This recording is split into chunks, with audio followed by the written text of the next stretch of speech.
Hello friends, welcome to new knowledge campus. आज आपण बघणार आहोत एरियल फोटोग्राफी आणि फोटो गॅमेट्री. एरियल फोटोग्राफी म्हणजे विमानातून किंवा ड्रोनमधून किंवा अगदी जमिनीवरून घेतलेली छायाचित्रे आहेत. या छायाचित्रांमधून जमिनीवरील वस्तूंची उंची, आकार आणि स्थान यांची माहिती मिळवणे म्हणजे फोटो ग्रॅमेट्री होय. जमिनीवरून नकाशे तयार करणे, भूप्रदेशाचा अभ्यास करणे हे एक अवघड काम आहे. विशेषतः मोठ्या दुर्गम भागात, घनदाट जंगलात किंवा डोंगराळ प्रदेशात हे काम अधिकच कठीण असते. त्यामुळे जमिनीवरून जमिनीचा अभ्यास करण्यासाठी एरियल फोटोग्राफी आणि फोटो गॅमेट्रीचे तंत्रज्ञान विकसित झाले. या तंत्रज्ञानामुळे नकाशे तयार करणे, भूसंवर्धन, शहरी नियोजन, लष्करी उद्देश, पर्यावरणीय विश्लेषण इत्यादी विविध क्षेत्रात मदत होते. आज आपण याच विषयाला तपशीलवार बघणार आहोत. हवाई छायाचित्रण विषयी जाणून घेणार आहोत. हवाई छायाचित्रण म्हणजे विमान, हेलिकॉप्टर किंवा ड्रोन यांसारख्या हवाई प्लॅटफॉर्मवरून जमिनीची फोटो घेण्याची कला, विज्ञान आणि तंत्रज्ञान होय. हे फोटो घेतल्यावर आपल्याला मोठ्या प्रदेशाचे बर्ड आय व्ह्यू मिळते, जिथून भूभागावरील विविध वैशिष्ट्ये जसे रस्ते, शेती, वनक्षेत्र इत्यादींची आखणी मॅपिंग करता येतं.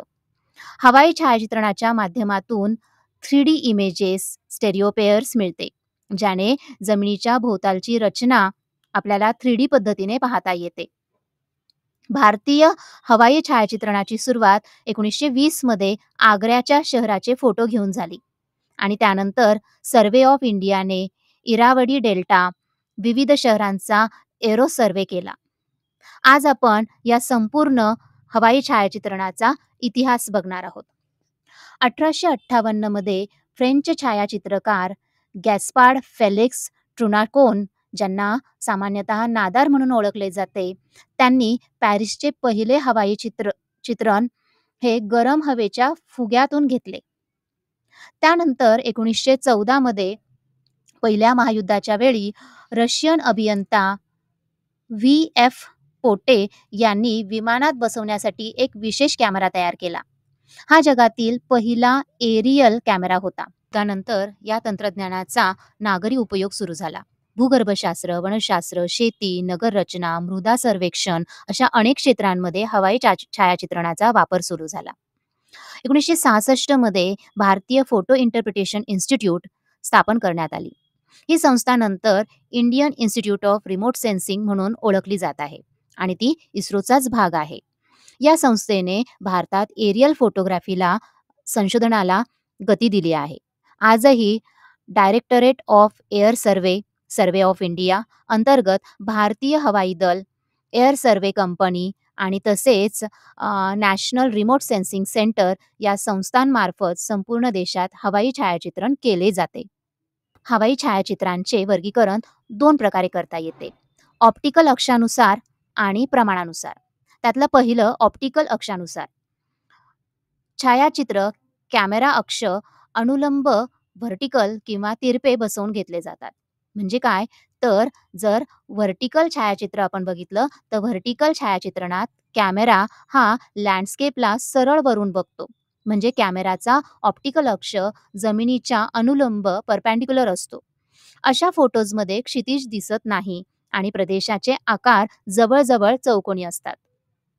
दुसरं असतं लो ऑब्लिक फोटोग्राफ्स. या लो ऑब्लिक फोटोग्राफ्समध्ये कॅमेरा साधारण 15 ते 30 अंशाने झुकवलेला असतो, ज्यात क्षितिज दिसत नाही. तर तिसरा आहे हाय ऑब्लिक फोटोग्राफ्स. या फोटोग्राफ्स घेताना कॅमेरा सुमारे 60 अंश झुकवलेला असतो, ज्यात क्षितिज दिसते आणि पार्श्वभूमी सुद्धा स्पष्ट दिसते. हाय ऑब्लिक फोटोग्राफ्स हे छायाचित्रणाने कव्हरेज सर्वात मोठे क्षेत्र मिळते.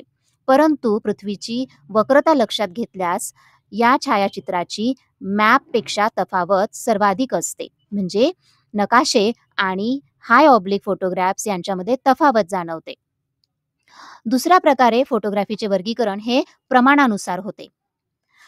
फोटोग्राफचे प्रमाण म्हणजे फोटोग्राफवरील अंतर आणि ग्राउंडमध्ये मोजलेल्या अंतराचे गुणोत्तर होय. जर फोटोग्राफीचे प्रमाण हे एकास 15,000 किंवा त्याहून मोठे असेल तर ते मोठ्या प्रमाणाचे लार्ज स्केल फोटोग्राफ्स मानले जातात. अशा फोटोजमध्ये हाय अल्टिट्यूडपेक्षा कमी उंची असे फोटोग्राफ्स हे हाय अल्टिट्यूडपेक्षा कमी उंचीवरून घेतले असल्याने इथे तपशील जास्त असतात. तर जर एकास 15,000 ते एकास 30,000 अशा रेंजमध्ये येणारे जर फोटोग्राफ्स असतील, तर त्यांना मीडियम स्केल असे म्हटले जाते. आणि एकास 30,000 पेक्षा जास्त प्रमाण असेल, तर त्यांना स्मॉल स्केल फोटोग्राफ्स म्हटलं जातं. लहान प्रमाणाच्या छायाचित्रणात एकूण भूभाग विस्तृत दाखवला जातो, पण त्यात तपशील कमी दिसतात. कव्हरेज कोनावर आधारितही फोटोग्राफीचे प्रकार पडतात. पहिला प्रकार आहे अल्ट्रा वाईड अँगल फोटोग्राफ्स. यामध्ये कॅमेराचा अँगल कव्हरेज कोन हा 120 डिग्री असतो, ज्याची फॉर्मॅट साईज 18x18 सेंटीमीटर असते आणि यासाठी 70 मिलीमीटर फोकल लेंथ असलेला कॅमेरा लेन्स वापरला जातो. दुसरा प्रकार आहे वाईड अँगल फोटोग्राफ्स. यामध्ये जवळ-जवळ कव्हरेज क्षेत्राचा कोन हा 90 डिग्री असतो आणि याची फॉर्मॅट साईज जर आपण बघितली तर 23x23 सेंटीमीटर असते आणि कॅमेराच्या लेन्सची फोकल लेंथ ही 150 मिलीमीटर इतकी असते. त्यानंतर असतो स्टँडर्ड अँगल फोटोग्राफ्स, ज्यामध्ये कव्हरेज कोन हा जवळ-जवळ 60 डिग्रीचा असतो. फॉर्मॅट साईज जर आपण बघितली तर 23x23 सेंटीमीटर असते आणि फोकल लेंथ ही जवळ-जवळ 300 मिलीमीटर इतकी असते. चौथा असतो नॅरो अँगल फोटोग्राफ्स. यामध्ये कव्हरेज कोन हा 50 डिग्रीपेक्षा कमी असतो. वाईड अँगल कॅमेरा हे सर्वात जास्त वापरले जातात कारण ते जास्त क्षेत्रफळ कव्हर करतात.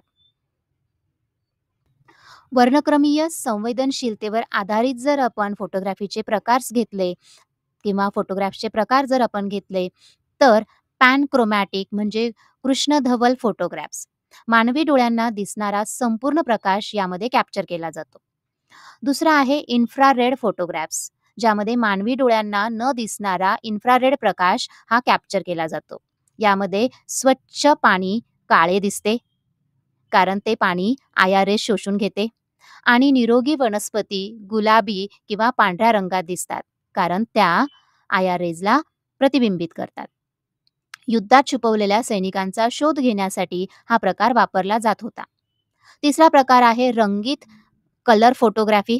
यामध्ये फोटोग्राफ्स हा नैसर्गिक रंगात असतो. त्यानंतर असतं कलर इन्फ्रारेड फोटोग्राफ्स. यामध्ये विशिष्ट प्रकारच्या फिल्म वापरल्या जातात, ज्या इन्फ्रारेड सोबत लाल व हिरवा प्रकाशही कॅप्चर केला जातो. या कलर इन्फ्रारेड फोटोग्राफ्समध्ये निरोगी वनस्पती अतिशय चमकदार लाल दिसतात. याला फाल्स कलर कंपोजिट असेही म्हटले जाते. तर चौथा प्रकार आहे 3D फोटोग्राफ्स किंवा स्टेरिओस्कोपिक विजन. स्टेरिओ पेअर्स तयार करण्यासाठी एकाच क्षेत्राचे 2 छायाचित्र थोड्या फरकाच्या कोनात घेतले जातात. या प्रतिमा स्टेरिओस्कोप या साधनाखाली बघितल्यास आपल्याला 3D प्रतिमा मिळते, 3D इमेज मिळते. यामुळे भूप्रदेशाची उंची, खोली समजण्यास मदत होते. एरियल फोटोग्राफवरील माहिती. प्रत्येक एरियल फोटोग्राफच्या काठावर काही महत्त्वाची माहिती मुद्रित केलेली असते. फिड्युसियल मार्क्स फोटोच्या 4 कोपऱ्यातील चिन्हे असतात. या मदतीने फोटोचे केंद्रबिंदू, प्रिन्सिपल पॉइंट आणि प्रमाण स्केल हे ठरवता येते. अल्टिमीटर उंचीमीटर छायाचित्र घेत असताना विमान जमिनीपासून किती उंचीवर आहे हे ते दाखवते. त्यानंतर तारीख आणि वेळ, छायाचित्र कोणत्या तारखेला आणि वेळेला घेतले होते हे नोंदवले जाते. फ्रेम नंबर प्रत्येक छायाचित्राचा एक अनोखा क्रमांक असतो, ज्यामुळे विशिष्ट फोटो हा ओळखता येतो. तर ही काही माहिती प्रत्येक एरियल फोटोग्राफच्या काठावरती नोंदवलेली असते. एरियल फोटोग्राफीमध्ये हवाई छायाचित्रणामध्ये काही महत्त्वाच्या टर्म्स आहेत, त्या आपण बघूयात. पहिली टर्म आहे फोकल लेंथ. कॅमेराची लेन्स आणि फिल्म यांच्यामधील जे अंतर असते त्याला फोकल लेंथ म्हटले जाते. ही फोकल लेंथ जर मोठी असेल तर फोटो हा अधिक मॅग्निफाईड होतो आणि फील्ड ऑफ व्ह्यू हे कमी होत असते. तर जर फोकल लेंथ लहान असेल तर आपल्याला जास्त क्षेत्रफळाचे म्हणजेच फील्ड ऑफ व्ह्यूचे कॅप्चर करता येते. दुसरी टर्म आहे स्केल, प्रमाण. छायाचित्रणाचा प्रत्यक्ष प्रमाण कॅमेराची फोकल लेंथ आणि विमानाची उंची यावर अवलंबून असतो. जर आपण हे प्रमाण काढायचे म्हटले तर एक सूत्र आहे. फोटो स्केल बरोबर focal length divided by flying height above ground. म्हणजेच फोटोग्राफीचा स्केल बरोबर फोकल लेंथ भागिले ज्या उंचीवरून विमान उडते आहे किंवा फोटोग्राफ घेतला आहे ती उंची.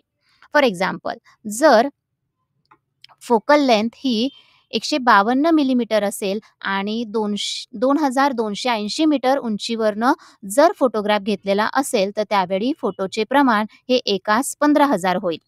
म्हणजे फोटोमध्ये 1 मिलीमीटर जे अंतर असेल, ते वास्तविक पृथ्वीवरती, ग्राउंडवरती 15 मीटर इतके असेल. त्यानंतरची टर्म आहे ओव्हरलॅप. विमान प्रवास जेव्हा होत असतो, तेव्हा सलग छायाचित्रण केले जाते आणि हे छायाचित्रण करत असताना फॉरवर्ड ओव्हरलॅप म्हणजेच एका पाठोपाठ घेतलेल्या 2 छायाचित्रांमध्ये समोरच्या बाजूचा समान भाग जर कव्हर होत असेल, साधारण तो 60% असतो, त्याला फॉरवर्ड ओव्हरलॅप म्हटलं जातं. तसेच जर साइडचा भाग ओव्हरलॅप होत असेल, तर त्याला साइड ओव्हरलॅप किंवा लॅटरल ओव्हरलॅप म्हटले जाते. जर फॉरवर्ड ओव्हरलॅप 60% आणि लॅटरल ओव्हरलॅप साधारण 25 ते 30% काढला जात असेल, तर त्यावेळी अशा छायाचित्रणांच्या एकत्रितपणे जर आपण घेतला, तर आपल्याला 3D इमेजेस मिळतात आणि संपूर्ण प्रदेशाचा अचूकपणे नकाशा काढायला मदत होते. त्यानंतरचा पॉइंट आहे प्रिन्सिपल पॉइंट किंवा नादीर पॉइंट. कॅमेराच्या लेन्सवरून जमिनीवर पडणारा समोच्च बिंदू म्हणजे प्रिन्सिपल पॉइंट असतो आणि जमिनीवर थेट खाली पडलेला बिंदू म्हणजे नादीर पॉइंट असतो. यांच्या मदतीने छायाचित्रणाचे मापन फोटोग्रामेट्री करता येते. एरियल फोटोग्राफीत वापरले जाणारे कॅमेरे हे सामान्य कॅमेऱ्यापेक्षा खूप जड, मजबूत आणि अचूक असतात. त्यांची काही मुख्य वैशिष्ट्ये खालीलप्रमाणे आहेत. हे कॅमेरे विमानाच्या तळाशी किंवा ड्रोनच्या तळाशी बसवलेले असतात किंवा यांना कंपनापासून किंवा धक्क्यांपासून संरक्षित केलेले असते. स्वयंचलित फील्ड ॲडव्हान्स कॅमेराज छायाचित्रण करताना फिल्म किंवा डिजिटल सेन्सर स्वतः पुढे सरकत राहतो, ज्यामुळे उच्च वेगाने चालणाऱ्या विमानातून सलग छायाचित्रे घेतली जाऊ शकतात. आज आपण डिजिटल कॅमेराज वापरतोय. पूर्वीच्या काळात फिल्म आधारित कॅमेऱ्यांचा वापर केला जात होता, परंतु आता उच्च रिझोल्यूशन, हाय रिझोल्यूशन डिजिटल कॅमेराज वापरण्यात येतात. या कॅमेऱ्यात प्रतिमा लगेचच डिजिटल स्वरूपात संग्रहित होतात आणि आपल्याला कम्प्युटरच्या मदतीने त्यांच्यावरती प्रक्रियाही करता येते. एरियल फोटोग्राफी हा फक्त विमानावर चढून चित्र घेण्याचा सोपा प्रकल्प नाहीये. हे करताना खूप सारे काळजीपूर्वक नियोजन करणेही आवश्यक असते. फ्लाइट प्लॅनिंग सर्वप्रथम ठरवले जाते, की कोणत्या प्रदेशाचे छायाचित्रण करायचे आहे, कोणत्या वेळी छायाचित्रण करायचे आहे, किती उंचीवरून छायाचित्रण करायचे आहे, हवामान कसे असायला हवे, ज्यामुळे शॅडो कमी पडतील, किती टप्प्यात विमानाने किती वेगाने उड्डाण करणे आवश्यक आहे, कॅमेरा कोणत्या प्रकारचा असणार आहे, या सर्व नियोजन करणे याला फ्लाइट प्लॅनिंग म्हटले जाते. त्यानंतर असतं फ्लाइट लाईन. जमिनीवर समांतर उड्डाण रेषा आखल्या जातात. विमान या रेषेवरून सरळ उडत फोटो घेते. आधुनिक युगात GPS, ऑटो पायलटच्या मदतीने हे फ्लाइट लाईन्स अचूक राखल्या जातात. त्यानंतर ओव्हरलॅप. छायाचित्रांमध्ये काही प्रमाणात जागा सामायिक ठेवणे आवश्यक असते. फॉरवर्ड ओव्हरलॅप 2 सलग छायाचित्रांमध्ये साधारण 55 ते 65% जागा सामायिक असते. त्यामुळे या भागाचे स्टेरिओ पेअर तयार करता येते आणि 3D इमेज मिळू शकते.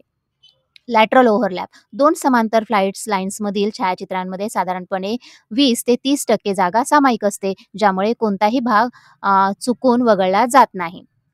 फोटो मोझाईक सर्व फोटो एकत्र जोडून संपूर्ण क्षेत्राचा एक मोठा नकाशा तयार केला जातो. यालाच फोटो मोझाईक असे म्हणतात. पॅरलल प्रोजेक्शन समांतर प्रतिपादन या पद्धतीत सर्व प्रकाशकिरण एकमेकांशी समांतर असतात. ऑर्थोग्राफिक प्रोजेक्शन प्रमाणेच या पद्धतीने हे नकाशे तयार केले जातात. या स्थितीत प्रतिमेचा प्रत्येक भाग हा प्रमाणात सारखाच असतो. तर दुसरं आहे पर्स्पेक्टिव्ह प्रोजेक्शन्स. यामध्ये सर्व प्रकाश किरण हे कॅमेरा लेन्सच्या एका बिंदूपासून येतात आणि जमिनीवर पडतात.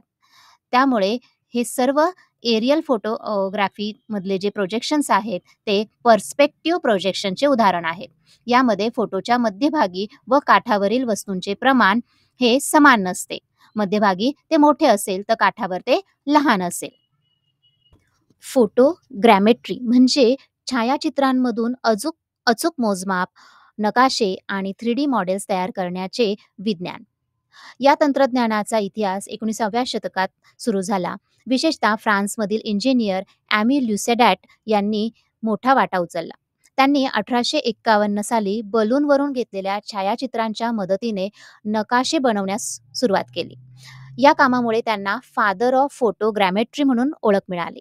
नंतरच्या काळात याच पद्धतीत सुधारणा करणारे जर्मन शास्त्रज्ञ कार्ल पॉलफ्रिच ने स्टेरिओ फोटोगॅमेट्रीचा विकास केला, ज्यामुळे स्टेरिओपेअर्स छायाचित्रांवरून उंची व आकार यांचे अचूक 3D मोजमाप करणे शक्य झाले.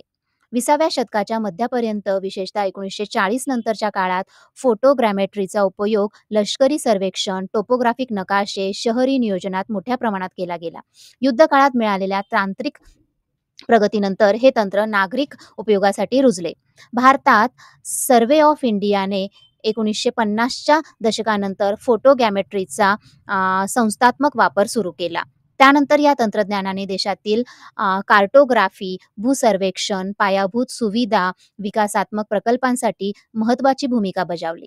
आजच्या काळात फोटोग्रामेट्री हे अनमॅन एरियल व्हेइकल्स म्हणजेच ड्रोन इमेजरी, एरियल फोटोग्राफी आणि सॅटेलाइट ड्रिव्हन एलिव्हेशन मॉडेल्ससोबत एकत्र काम करून आधुनिक GIS जिओग्राफिकल इन्फॉर्मेशन सिस्टम आणि रिमोट सेन्सिंग यांचे मुख्य आधार बनले आहे. हवाई छायाचित्रणासाठी एरियल फोटोग्राफीसाठी खालील उपकरणांचा आणि सॉफ्टवेअरचा वापर केला जातो.